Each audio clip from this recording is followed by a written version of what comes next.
Hello, everyone. Welcome back. Maximize Monday. A new week is here, and I have two people who are no strangers to the show, Shawna and Tyrina, who have joined me multiple times. So thankful to have you both on now at the same time to discuss interview preparation as a career coach and a recruiter. So a lot of insight that we can pass on. So thank you both for being here with me today and sharing some of your wisdom. Thank No you. problem. Happy to Right. be So here. yeah, so the first thing that the question I sent to you is one that I think is kind of often overlooked when people are preparing for the interview itself, and that's the research of the company that they're interviewing with. So, a lot of times I get that question sometimes too, like, what do you guys do again? And it's not a great question to get an interview. So when you're coaching clients or if you're working with someone that you're going to present to a position, and we'll go to you first, Tyrina. Now, what are some of the key questions that you try to coach your clients to prepare for? What do you need to ask yourself as you're looking for the company that you're interviewing for? What are some of the things that you do to identify what matters most to you? Yeah, I mean, most of the times the questions that I help prepare, for the clients or my clients are generally questions that are based around like company culture. And I know for my clients, which are transitioning educators, something that is really important to them is professional development. Like, do these companies offer programs, or do they encourage growth within the company? Do they have trainings? A lot of companies also offer where they will pay for you to get certified in something. So that is probably one of the main things that we ask, if they promote professional development, because it kind of gives them an overall view of how much they care about their employees. Like, so it's kind of like you're getting multiple answers just with one question that you're asking, because their answer should encompass how much they care about their employees, and do they promote growth within the company. Do they promote like longevity, in a certain industry? So that's one of the questions. I mean, I have like a bunch, but that's like the main one. I don't want to monopolize the question if Shawna has anything to add, but that is like one of the like number one things that we ask, because it is very, very important to my clients. Yeah, definitely, definitely. So, Shauna, how about for you? And as someone who was transitioned from teaching to something new, was that something that you kind of took your own advice with as part of that, a question or some research that you did in when joining the company that you're in now? Yeah, I mean, I think also what people are looking for a company varies, right? And so things that you might be passionate about could be the leadership. What does the leadership look like? Is it a diverse company? Looking at the longevity of the employees there. People jump around a lot in jobs nowadays, and that's fine. But are there some people who've been at the company for a long time? How long has the company been around? Is it a startup versus well established? Because that also may determine what you're looking for. Some people want to join a startup, and some people want something that's more established. And so those are some things that I first of all, I prep my candidates from the recruiter side. I prep my candidates a lot by giving them some of that information up front. But then, of course, encouraging them to do a deep dive in the company, looking at their social media. Has the company won any awards lately? Have they been in the news for something? Because that could be something also interesting to bring up in the interview. I really wanted to work for a company that was woman led. That was just something that was important to me personally. So that was something that I looked for when I was looking for new opportunities. So, like Tyrina said, there's so many things that you could look into for a company, and I just think it's very personal too of your passion and what's important to you. Yeah, Mhm. definitely, definitely. Tyrene, any more that you wanted to kind of lay out there? I know you said you have a ton, but any others that Yeah. oh, Well, and just like Shauna said, like when you're researching the company, you may want to ask, like, are they a startup, or, how long have certain employees been there? But just like she also said, you can go on the company site. I will take it a step further. You can go on the LinkedIn page, and if they are transparent about who works at their company, you can literally go to their pages and see how long they've been there. And let me just bring up, it is a red flag if they're not a startup and they have high turnover. If you do not see people that have worked there for more than a year and they list all their employees, that's, to me, that is a huge red flag. So along with, researching the company, those are also other things that you can add to just to get a hint of how the company culture is, and generally, if the company culture is really good, you'll see more longevity, at certain companies. So just wanted to throw that in there, looking for, a couple of red flags. Yeah, definitely. Definitely. So next question is the one that I always struggled with when interviewing. And it was the biggest strength. And I know the three of us have said the biggest weakness question is not one that we really ask. And for me, that's because I hated that question. If you ask it, then I'm not gonna knock your interview style, but that's just not one that I utilize in my own interview. So when you're prepping your clients, and getting them ready to interview with different companies that you're working with, what are some of the ways that you coach them to handle the questions, starting with the biggest strength, since that's a more common one? What are some of the things that you try to coach them to identify what they want to highlight that the company is going to look for? And I'll start with you, Shawna. Yeah, so with the biggest strengths question, obviously relating it as much as possible to the specific job that you're applying to, and then taking it a step further by giving some type of evidence. I think that when you're talking about, let's say, a soft skill, I'm a people person, that's fine, but can you give an example of that? I've led teams of this many people and have, had 0% turnover on my team or something like that. So I think that when you're giving your biggest strength, you want to back it up with, that kind of evidence. And I work mostly in the marketing and communications industry. So, when I'm talking to marketers and PR professionals, same thing, what type of marketing, like where's your specialty focus, or where do you excel, and then can you give me an example, a highlight showing that strength? I love to ask people something they're proud of, which I think plays into that strength question. Tell me something you're proud of that you've achieved in your most recent position. And I think that is more of a way to show a strength than just saying, like, I'm great at something. Prove it. Yeah, right. Right. How about you, Tyrina? So I want to say quick shout out to the communications industry, because I have a degree in communication. So I love that, and marketing.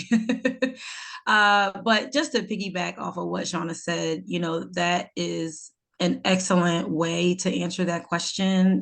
Having things that you have done that, maybe your highest achievements, things that you've done in relation to, you saying, I'm a people person, or I'm a good leader. Okay, well, let us know how you do that.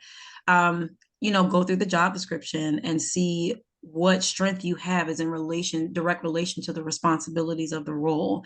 But having that evidence is key. I mean, that's key throughout the entire interview, really, with the behavioral questions. Mhm. But Shawna brought up a great point. Like, you can't just say what your biggest strength is, or area of improvement. Have something to back that up. Why did you have to improve that? Or how did it become your biggest strength? Like, what was the situation where you were like, I'm really good at that. Wow, I need to, continue this. So I ditto to what Shawna said. Perfect.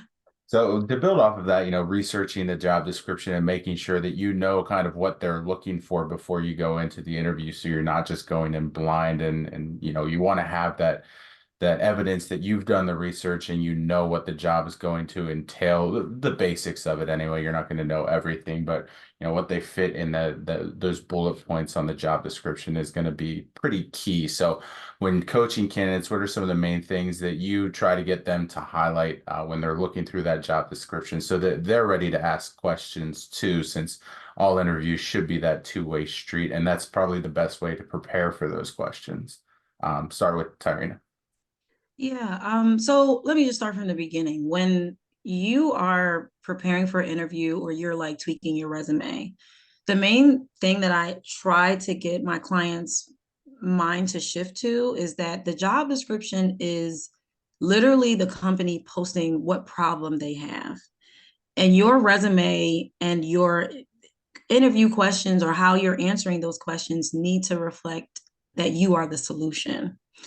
And so I literally tell them to, like, look, starting with the resume, look through the responsibilities, and make sure that you are addressing I say my rule of thumb, I don't know if this is y'all rule of thumb, but at least be 70, 75% qualified for the job. Because I was in corporate for almost 20 years before I became a career coach. And a lot of those jobs, I was not like 100% qualified. Mhm. So you want to look through the job description, make sure you're addressing how you are the solution in your resume, and use your resume as a starting point on how to answer some of those questions.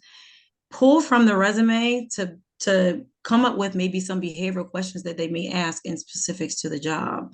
But when you're, asking about the job description, I feel that one of the main things that one of the main questions that I do like for my clients to ask is, how is feedback reflected, in this role? How do you give constructive criticism so that I can improve? Because that'll kind of give an idea of what the management style is. Some companies or some departments are very hands-on, some are hands off, and I mean hands on, like not micromanaging, but just making sure that you're doing well, you're not struggling with managing the tasks. There's open communication. I because I've had various different management styles myself, but as well as being managed, I feel like it's important to know what to expect. And also, if you do have a kind of hands-off manager, okay, well, what metrics do they use to determine the success of someone in this role? That's another question. So then you already have that, and you're not like up at night, when you first start a job, I'm like, am I doing a good job? My boss didn't say anything. I don't know, what I don't, you're still learning, the manager and how they give feedback. Mhm. So I feel that when you're reviewing the job description, you want to know like how they're leading you, like what is their style? Or is it hands off? Do they give you autonomy to, complete the task the way that you want? So my questions for like the job description are more so focused on how they're leading you and how like the day-to-day goes. Okay, gotcha. How about you, Shauna? Yeah, I loved how Tyrina said you're coming in to solve a problem for the company, and the job description is like the showing the problem or for the company.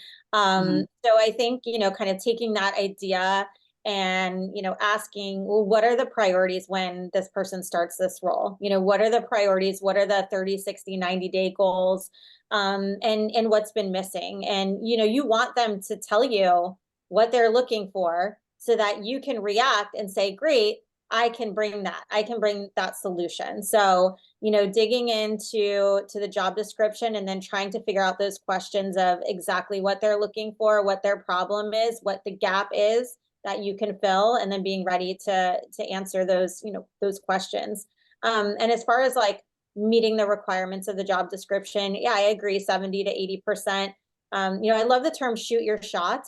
But if you don't meet Yeah. any of the requirements of the job description, that's not like shooting your shot. That's just shooting No. the air or something. So it should be, there should be some strong alignment there.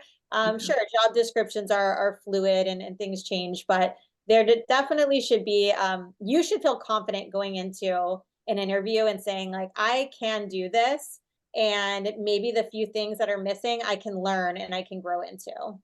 Yeah, yeah. If you're shooting your shot, you want to make sure you're at least going to hit the rim or the backboard. Yeah. No air No air balls. balls, no air balls. So this next question is a shout out to Tyrina because you and I have talked about this when we discussed resume preparation, and kind of one of the key things you highlighted is make sure you know what's on your own resume. And that's even more true for people who have hired coaches and resume writers to help them out with that, because then they just kind of sometimes will blindly take it and start submitting things and not know exactly what's on there to quantify the things that they've done. So as you're preparing, your candidates for these interviews, what are some of the things that you try to say, make sure that you are highlighting this on your own resume as part of this interview process so you're prepared to speak on it further? And I know that's a very specific question, but what are some of the ways that you try to get them to feel for that? I'll go to Shauna first because I know Tyrina, you have a lot to say on that. Well, yeah, so I would hope that someone knows what's on their resume, but I do agree, if you have someone else who's written the resume, or even just, I reach out to passive candidates a lot and they just shoot a resume over and it may not be up to date. Mhm. And so I think, making sure that your resume is totally up to date, and then making sure that it aligns with the job you're applying for. If there's, a lot of alignment between the job description and your resume, those are the things that you want to call out when you're speaking, when you're interviewing is, I don't know if you saw this on my resume, but I did this and that or the other, and that is really relevant to this job. So there's always going to be things on your resume that don't perfectly relate to maybe the next job you're applying for. So I think just targeting your conversation to the parts of your resume that that company will say, oh, we could use you for that. That's, totally what we need. So Mhm. I think that's the main thing. Yeah, definitely. Tyrina, how do you try to coach to that? Because I know that you've said that that's one of the main things you stress is know your resume before you go into these interviews. Yeah. Well, I'll talk a little bit about our process. So once my client's resume is done, we actually have like a offboarding meeting where we go over the resume to make sure you understand the changes that we made, things that we added. And we do have a section that we add to the resume to actually make it easier for recruiters to see that they're qualified for the role, they're a top candidate, instead of you having to, scroll all the way down to the experience section to really kind of like read between the lines of how they're qualified for the role, along with like saying a couple of transferable skills in the summary. We have a section that we add called selected qualifications or career highlights. And what I usually do with my clients we read through the job descriptions together, and we pick out like 4 competencies of the job that that the companies want you to be, proficient in, whether it's like facilitation or collaboration or anything like that. And we literally ask for information from our clients beforehand, like, okay, most of these job descriptions that you want to apply to, these job links you want to apply to, they all have the same trend. They want you to have facilitation background.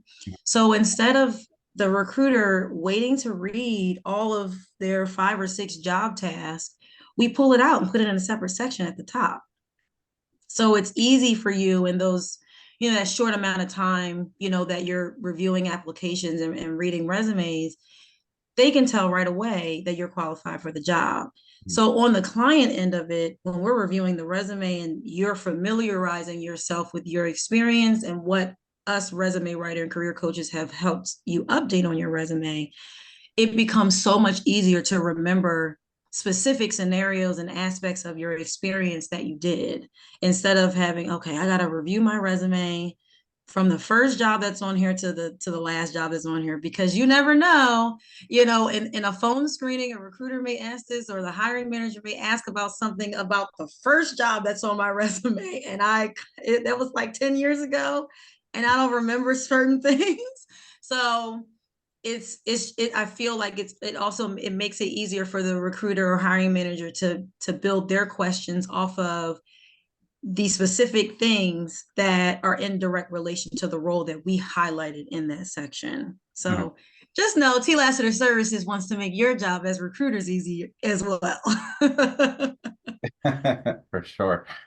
All right, so some of the questions that I get frequently is people get the advice that they need to quantify the things that they have on their resume and put numbers behind the success, not just, I, was able to get, be successful in getting, X amount of students or to learn new things or things like that. So when you're coaching the candidates on, working on those resumes to really highlight the numbers behind their past success, what are some of the easy ways that they can identify areas to do that? And I'll start with you, Tyrina.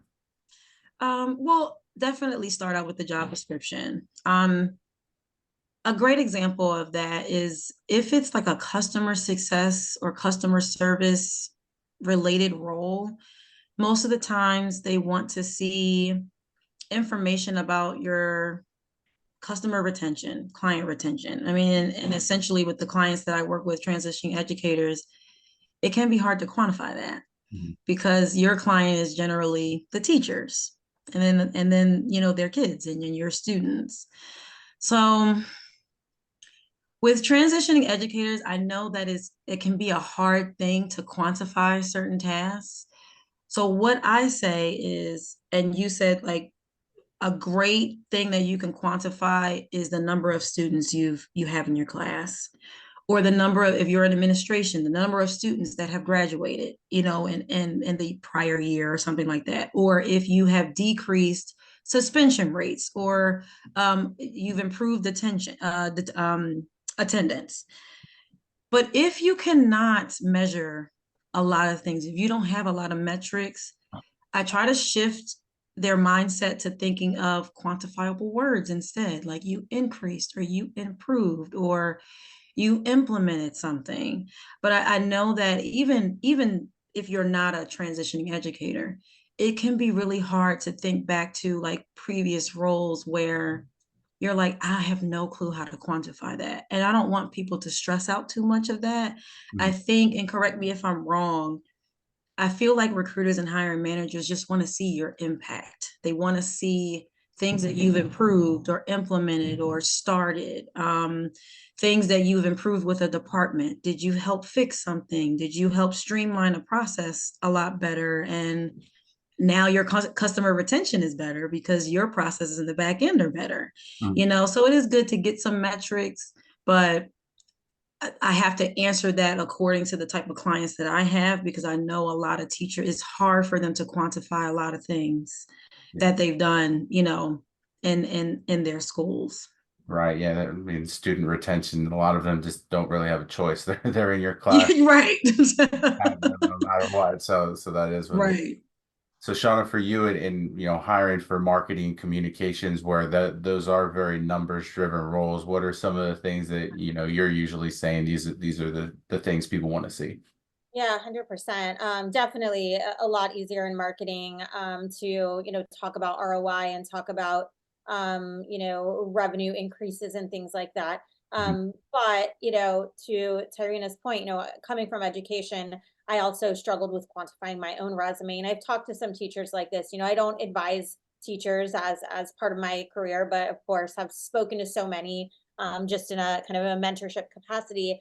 And I try to get them to think outside of the box of dealing with students and things like that, if they're trying to get out of education entirely like I was, and think more about stakeholders, and how many stakeholders would you average that you spoke to a week, and how did you increase that communication? When I was a teacher, I implemented Google Voice and started texting parents because they were not Mm. answering my phone calls. Yeah. They were at work, they weren't answering my phone calls, and I was able to increase my outreach response by like over 50%. I'm estimating, but I have a really strong idea of what it was. And Mhm. so, that was something I added to my resume because I know that communication is huge in recruiting, which I was going into. And then as well, teachers lead trainings and professional development all the time for other teachers. So, Mhm. how many staff are at your school and how many people have you trained before? Have you mentored other teachers? I mentored, over a dozen teachers in my time. And so I added that as an element. So really trying to think big picture, outside of grades and classroom management and students, Yeah. and think of more of the adult interaction because Yeah. that relates more to corporate. Mhm. And even dealing with marketers, sometimes they're not tracking their performance sometimes. So, I encourage them, go back and look at your numbers. How much did your social media impressions increase when you came on board, whatever.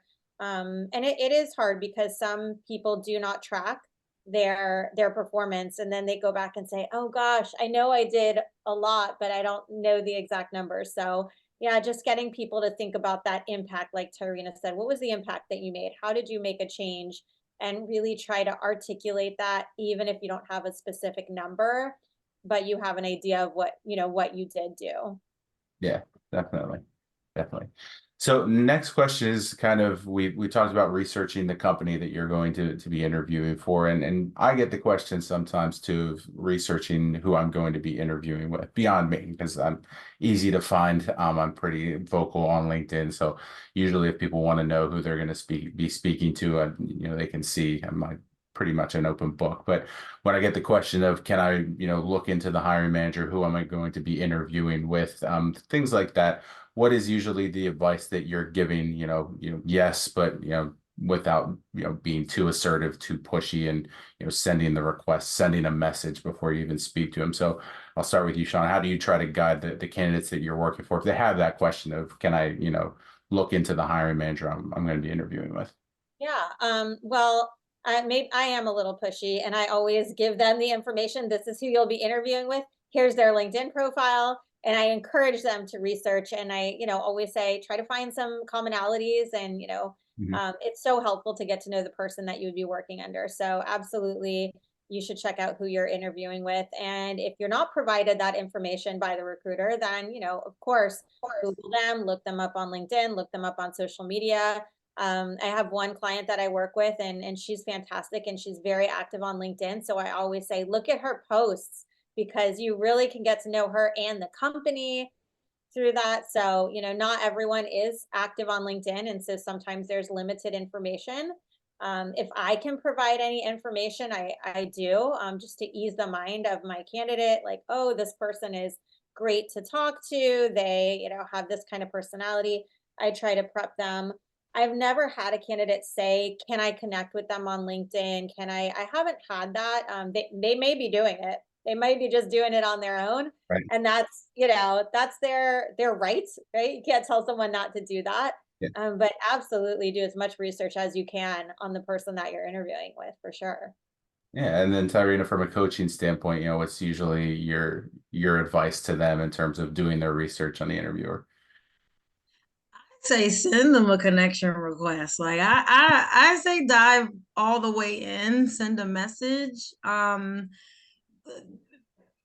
I do find that, looking to see how long they've been at the companies is a good place to start. Like I try to like break up the tension and the nervousness that is that is included in an interview. Mhm. Um, when I was in my 20-year corporate career, I wish that LinkedIn was how it is now back when I was in my in my career, because there was not a lot of information out there that you could find, on hiring managers, because LinkedIn just wasn't how it is now. Yeah. So what I would kind of do is just to kind of break up that nervousness. I would ask where everyone is from, how long they've been at the company.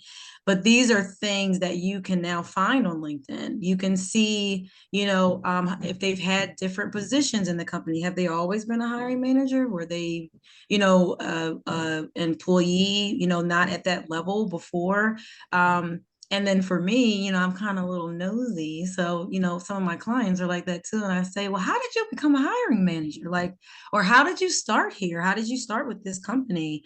I see you have longevity here. Like, the company culture must be great. Can you tell me a little bit more about, how your experience has been here? And then when it comes to like sending a message, just send a general message. Don't be too long. Sometimes people will see, check their messages, and if it's something that's super long, they may not read it. They may get overwhelmed. Yeah. So, just a quick introduction. Just say, introduce yourself. If you want to, just say that you applied to the job, and, you're looking forward to hearing back. You're really excited, just leave it brief. But I definitely say, reach out to the hiring manager if it's posted, if the company is transparent about who the hiring manager is, and introduce yourselves, and look on their page and do your research and look at their posts. Absolutely. Yeah, definitely. So the next question is kind of pertaining to the long-term career goals, because that's something that most hiring managers, recruiters are going to want to dig into when they're speaking to you, just to kind of see the direction. You're not going to get the yearbook question, where do you see yourself in 5 years, probably, but they're going to ask those questions of, what are you looking for out of the company? How can we support you? What's your kind of ambition from the next step? So when coaching candidates on that question, what's some of the advice you give them so they can kind of showcase that they have that desire for growth, but at the same time not kind of overshoot and then give the hiring manager the impression that, if they're not at that role in, a year, 2 years, they're probably going to be looking to move on. I'll start with you, Tyrina. Well, I definitely say take the approach of what your goals are now.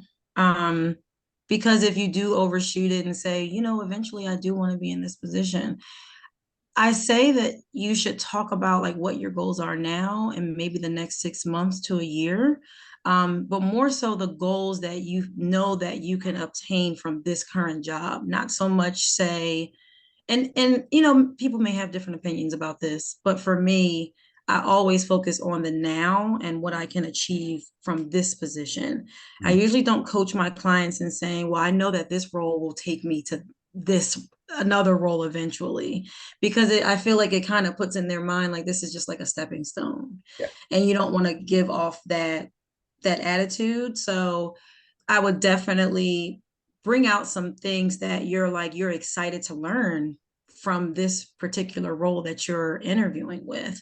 Of course, you're at least 70-80% qualified and you have the transferable skills for this role, but you want to say, this role has always been a goal of mine to get Mhm. because I feel like it will add to my expertise, and you leave it there.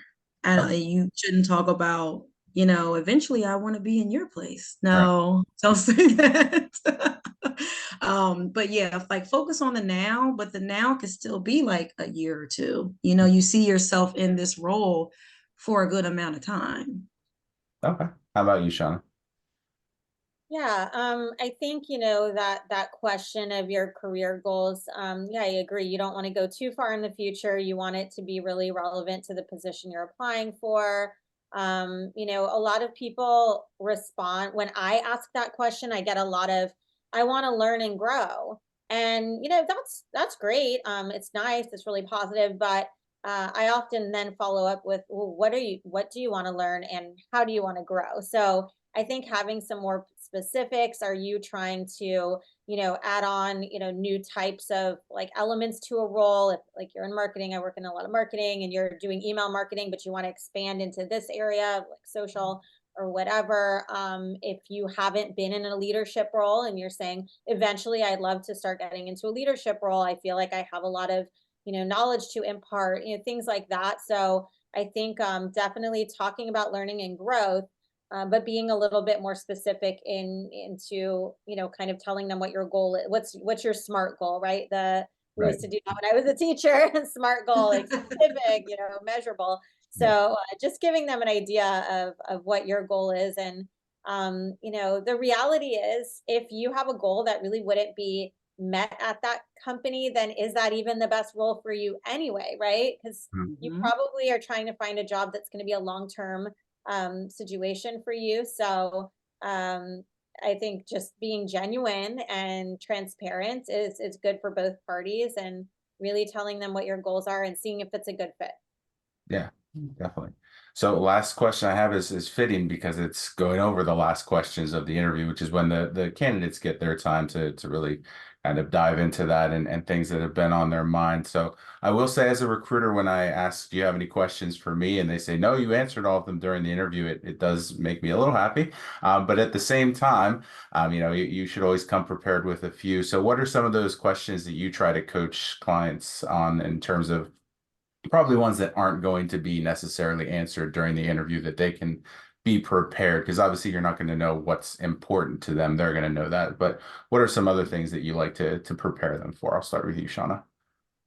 My favorite question to tell people to ask is, this wouldn't be for me, for an outside recruiter, but when you're interviewing with a hiring manager or whoever, or an internal recruiter at a company like you, Matt, is, what do you love about working here? And Mm, I think a lot of times it almost catches people off guard because it's very personal, like, oh, Yeah. me, you want to know what I like. But Mhm. it usually gets a really genuine response, because either someone jumps right in and says, "Oh, well, I just love that I always feel supported and I love my team and yada yada yada." or they have to really think about it for a second, and then you're kind of sensing, oh, all right, maybe they don't love working Yeah, there. I I don't was gonna say that, Shawna. Like, have you? yeah, I think it's a real question, right? So that's my favorite question to ask. And then the other one that I brought up earlier is just really like, what would be the first priority of this role when I came in? What would be the first thing on the list that you would need me to help with? Mhm. And that may have been answered. I always say, like, ask about team structure, ask about professional development opportunities, like any of those other things, DEI initiatives, that Yes. the company culture is really broad. So I like to break it down into specifics, like, what does your leadership look like? Do you have diverse leadership, or what are your DEI initiatives, or do you have any community service initiatives that you do in the company, something like that, so they can answer more specifically. So those are just some questions that I like to tell people to ask. Yeah, definitely. How about you, Tyrina, as the coach? What are some of the questions that you have your clients prepare? I love each and every one that Shawna said. So I'm going to add like one more. And this is another one that kind of puts them on the spot, Shawna. And it's something that I kind of recently added because, with the hiring processes, sometimes it can take long or people are getting like those general rejections and they're just like, well, what was it? And even asking this question that I'm getting ready to say, they still can just give you something general. But I have been coaching clients to say, is there anything in my background that it gives you pause about me moving forward in the hiring process? Mhm. Mhm.